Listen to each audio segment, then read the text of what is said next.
Sens Talk is proud to be powered by Ottawa Interlock Repair for the 2025-26 Sens season. For all your interlock needs, visit interlockrepair.com. Welcome to Sens Talk. My name is Brendan Plant, and I am your host tonight. Your Ottawa Senators took on the Edmonton Oilers in game number 7 of the year. Speaking of game 7s, holy moly, the Toronto Blue Jays are headed to the World Series for the first time in my lifetime, and many of yours, I'm sure, for the first time in 32 years. A Canadian team will be represented at the Fall Classic in the World Series. Let's go! Unbelievable. Tears in my eyes last night. I cannot lie with you. I'm a big baseball guy. I used to play it. I love the game. So seeing the Blue Jays get past that hump that they've been trying to get past since Joe Carter, unbelievable. So shout out to the Toronto Blue Jays. Absolutely electric. George Springer, Unk still got it, baby. And well-deserved shout out. I don't want to go more than that because this is ultimately a hockey show. But Canada's team is going to the World Series. It's a beautiful day. And yeah, this is Game 7 for Ottawa. But that Game 7 definitely trumped this Game 7. So speaking of this game, let's get into it. So some pregame notes. Tim Stützle would play on the wing today. I suggested this a few games ago. I'm very happy to see it, frankly, because that first line is absolutely loaded with talent. You got Stützle there on the left wing, Dylan Cozens down the middle, who's been unbelievable this year. We'll talk about him later in the video, and Drake Batherson as well. So 3 of our best forwards on one line. You're loading it up. You're trying to get some offense going. I love it from Travis Green. The line today registered 0 shots in the first, but after that, like the Ottawa Senators as a whole, got better as the game went on, finishing with 5 shots total. All of the players on that line ended up as well putting up at least a point today. A couple other lineup notes. Jordan Spence was once again a scratch, which was an interesting one. A lot of people, including myself, disagree with the move. Jordan Spence is tied for the team lead in assists as well. So, you know, a team that needs to get some goal scoring going does not necessarily want to lose their tied for leading assist maker. But they did. And, you know, again, I understand that Jordan Spence, his play in the final couple minutes of the game the other night against the New York Islanders was not fantastic. But with that same logic, why did Travis Hamonic play 58 games last year with Ottawa? And no disrespect to Hamonic, but he wasn't great. There's no doubt about that. You look at any of the analytics, you do the eye test, he gave up a lot of goals for Ottawa because of his lack of defensive play. That's just the blunt truth about it, right? So if we're not going to hold Hamonic accountable and we're going to keep him in the lineup, all right, whatever, you have your reasons. He's a veteran, well-respected. I can fully understand why they kept him in. But the continually scratch Jordan Spence, especially just because of one mistake, I don't get it. Especially if you're trying to make a statement or, you know, send a message. There's other defensemen on this team, I'm not going to, you know, call out names, that have been worse, significantly worse than Jordan Spence. If you want to send a signal and a message to the team and that blue line, Jordan Spence is not the guy to bench. So again, look, I have no issue with Nicholas Manapalo playing. I think he's a solid defender. But Jordan Spence should be probably playing top 4 minutes, in my opinion, at this point. I will say, though, Spence last year, and a couple of years, frankly, with LA against Edmonton, especially in those playoffs, struggled. So that also could have been a part of it. So I did want to mention that as well. But this is starting to become a trend. I'm not exactly thrilled about that, especially when I think Spence is better than some of the players that are still in the lineup on a nightly basis. So, again, we just have to hope that the team can find ways to win, and Spence is a part of that equation. Now, Ali Leixel was back in the lineup for today's game as Arthur Kaliyev was sent back to the AHL. Expect those two to bounce up and down between Ottawa and Belleville for the next couple of weeks as they continue to not be waiver eligible for just a bit of time. Now, Ottawa going into this game is 2-4-0. They've allowed 3+ goals in every single game. The Oilers going into this game also struggling, and they have lost 3 straight. Their power play, which usually is one of the best in the National Hockey League, has started out of the gates 3-17. So keep that in mind as we get into this game. So the first period we go, and early on, the Edmonton Oilers are all over the Ottawa Senators. They are flying. Not even 4 minutes in, the Oilers already have a few shots on net. Ottawa remain shotless 7 minutes into the first period of play. But Ottawa gets a power play. You think, all right, here we go. The Sens can finally get something going. But no, 0 shots on that power play for Ottawa, but 1 for the Oilers. McDavid got a shot on the, shorthanded side of things, and the Oilers also got a shorthanded breakaway. That's 3 games in a row the Sens have given up a shorthanded breakaway. Thank goodness Linus Ullmark was locked in and continues to stop these chances, because eventually he's not going to stop all those breakaways. Those are back-breaking, potential, momentum shifters, especially early in the game. So we continue on. And Ottawa, after that, brutal power play, actually started to pick up some momentum. And generated some good chances. They took 5 straight shots in a row, so they started taking the lead in shots total.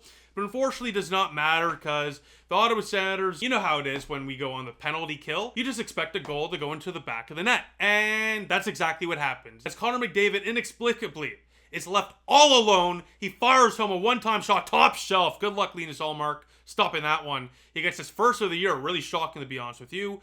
That is his first. I'm sure that's going to be the first of many this year. And the Oilers lead 1-0 after 20 minutes of play. How do you leave Connor McDavid alone? Nifty pass from behind the net from Ryan Nugent-Hopkins, no doubt about that. But it's Connor damn McDavid, all right? I'm not going to swear, but it's Connor McDavid. Cover the guy. It's like Ovechkin always scoring in the same exact spot. How does that continue to happen? Now, I understand, when you're an elite Hall of Fame, top 5, top 10 player of all time, you find ways to do it even in the same spot. I understand that. But still, it befuddles me. And what befuddles me even more than all of that, again, because Ovechkin has a great shot, is leaving McDavid alone. I know he's a very, very good skater, but letting him just sneak in there, you should be paying attention to a guy like Connor McDavid. But also, I already hear the comments, well, they got Leon Draisaitl on the other side. Fair point. But maybe let's focus on those two guys over anyone else, because those two guys are absolute psychopaths in terms of their hockey skills. So good. Now, before we get to the second period of play, I want to give a quick shout out to Dylan Puckniak and Keller Williams Sports and Entertainment for sponsoring Sens Talk, as Sens Talk is proudly presented by Dylan Puckniak, Ottawa's exclusive realtor with Keller Williams Sports and Entertainment. Providing a bilingual real estate service that serves the Ottawa-Gatineau community, Dylan Puckniak is also specialized in supporting professional athletes that come and go in our city, providing a service that takes care of the people at the highest level. For a realtor experience puts you and your needs first, visit dylanpuckniak.kw.com. That is dylanpuckniak.kw.com to find out more today. Again, thank you to Dylan Puckniak and Keller Williams Sports and Entertainment for sponsoring Sens Talk. So with that, let's get to the second period of play. And 50 seconds into the period, it goes from bad to worse. After the Oilers strike with a few minutes left in the first, they strike a minute in to the second. And of course, first NHL goal, take a drink against your Ottawa Senators, as it is Isaac Howard putting it through the 5-hole of Linus Ullmark after Willie Gregg gets bodied by Connor McDavid. You can argue that was a penalty, but it wasn't called. And frankly, Gregg cannot get bodied that easily regardless of whether it was a penalty or not. He gets absolutely pushed off the puck. The Oilers just take full advantage of that. The Sens can't recover. And there it is, a first NHL goal for the Oilers, as it is Isaac Howard. Matt Savoie almost scored his first NHL goal as well today. So 2 guys almost scored their first. Luckily, we just held it to 1. That's pretty good for Ottawa Senators standards. After 40 minutes of play, Ottawa's down 2-0. And, I was tweeting this out, and I was thinking to myself that, look, it's early in the year. I'm not worried about the Ottawa Senators and their playoff prospects, or if they're a good team or not, or if they need to blow it up. I've seen some of the craziest things in my mentions over the last, few weeks. I'm not going to lie with you. I mean, it's way too early in the year to talk about firing Green. What are we even talking about there? Whether it's that or, just Ullmark, is he the guy? I mean, are we just going to forget that he led us to the playoffs last year? Or whether, I could just go on and on and on. I'm not going to. But what I will say, and I think it's a fair criticism, and I was thinking to myself, throughout this game and for the first few games of the year, and especially, after that second period, the Ottawa Senators are far better than what we're seeing. There's no doubt about that. But it's not that they're losing and, okay, well, we're seeing this and we're seeing that, and there's some things to take away from that are good and some that are bad. It's that even when they're playing well, it's the lack of intensity a lot of the time that concerns me. There's not a lot of intensity. There's not a lot of energy. And again, you have a lot of lifeless play. And I'm not going to call out specific guys, but, when your top guys overall are not being the guys, especially without Tkachuk, in the lineup when they need to step up, that's a bit concerning. Again, in a game like this, or in a moment like this, where whether you're a Tim Stützle or a Drake Batherson or whatnot, again, they've been fine, but we need them to be more than fine. You know what I mean? We need them to take over the game. So, again, we saw the third period. They came out flying. They came out not lifeless, the complete opposite of that. They came out fired up, which was great to see.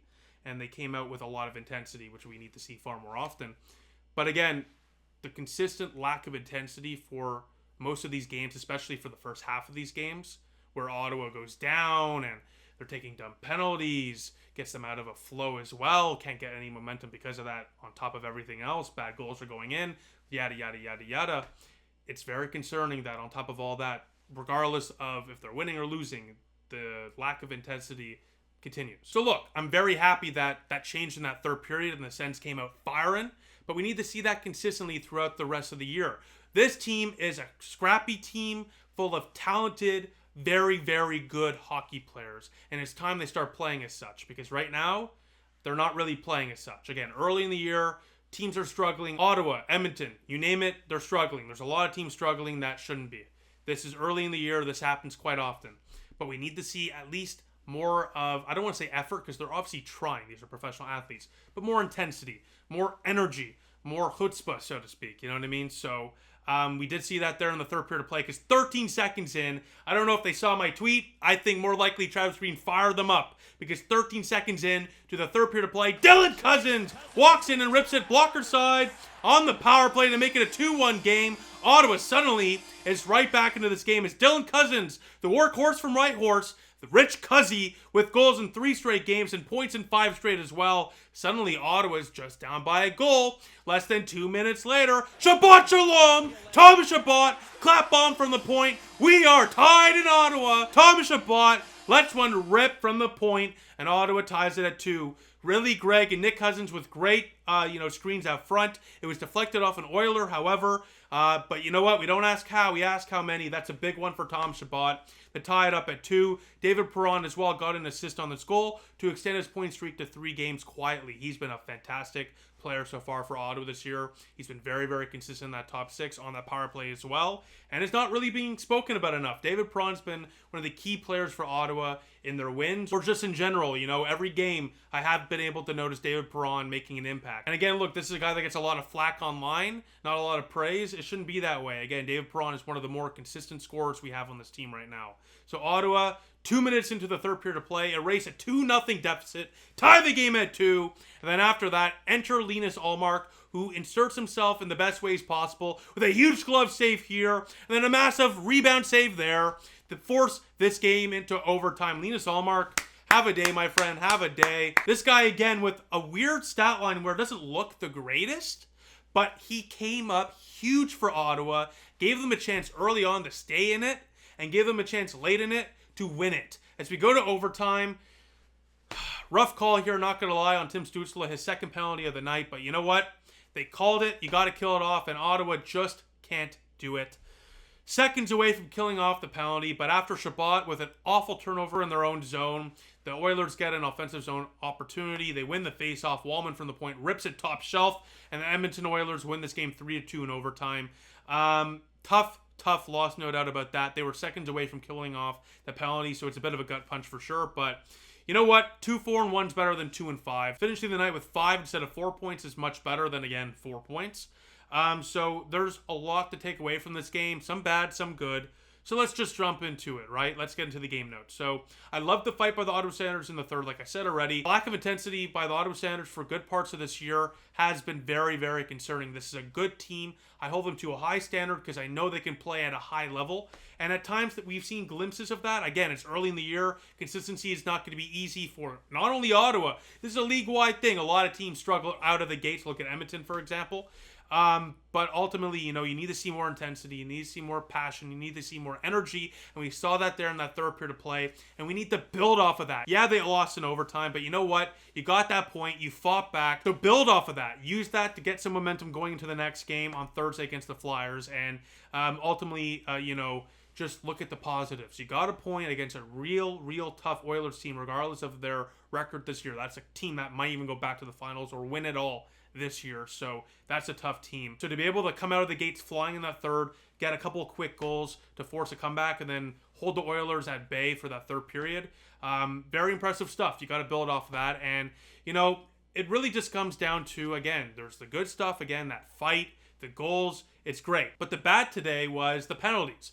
No shock, obviously. We're going to talk about the penalty kill in this one. Sorry, ladies and gentlemen, we have to.